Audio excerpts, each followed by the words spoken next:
Hello' everyone, এইখিনি কি ধৰিব পাৰিছেনে? এয়া হৈছে এৰী পলু আৰু এয়া ধুনীয়াকৈ আমি জালিৰ পৰা এৰুৱাই আছোঁ বাঁহটোহঁত। জালিৰ পৰা বাঁহটো এৰুৱাই পেলাই ৰ'দত দিব লাগে, তেতিয়াহে সেই লেটাটোহঁত হয়। আৰু ধুনীয়াকৈ এতিয়া এইখিনি আমি এৰুৱাই লৈছোঁ আৰু অলপ অলপকৈ এৰুৱাই আছোঁ ধুনীয়াকৈ পাতৰ পৰা। আৰু যিহেতু ফাকতো সোমাই থাকে, চাই চাই পেলাই লাহে লাহে কৰি আছোঁ। আৰু এইখিনি খাই কেনেকুৱা ভাল পায়? খাই ভাল পোৱাটো ভাল পায়, লগতে আমাৰ এইবোৰ অসমৰ যিহেতু বিখ্যাত আৰু আপুৰুগীয়া সম্পদ হয়, এৰী লেটাই হওক, এৰী পলুৱেই হওক বা মুগাই হওক। আৰু এয়া আমাৰ ঘৰত প্ৰায়ে কয়, মায়ে পোহে একচুৱেলি।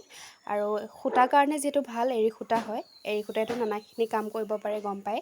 আৰু লগতে তাৰোপৰি লেটাটো খাই বহুত বেছি সোৱাদ লাগে। এইবাৰ আমাৰ বহুত তাকৰ হ'ল আচলতে, এনেকৈ বহুতখিনিহঁত হয়। এইবাৰ এনেই পলাই যোৱা বুলি কয় যে, পলাই যোৱা সেইবোৰহে, যোনে পোহে তেওঁলোকে গম পাব। পলাই যোৱা সেইবোৰে মানে ধুনীয়াকৈ পখিলাৰ পৰা মানে যিহেতু কণী হয় ন, তেনেকৈয়ে মানে পখিলা উৰি যোৱা। আৰু এয়া আমি ধুনীয়াকৈ গুচাই আছোঁ। বাই।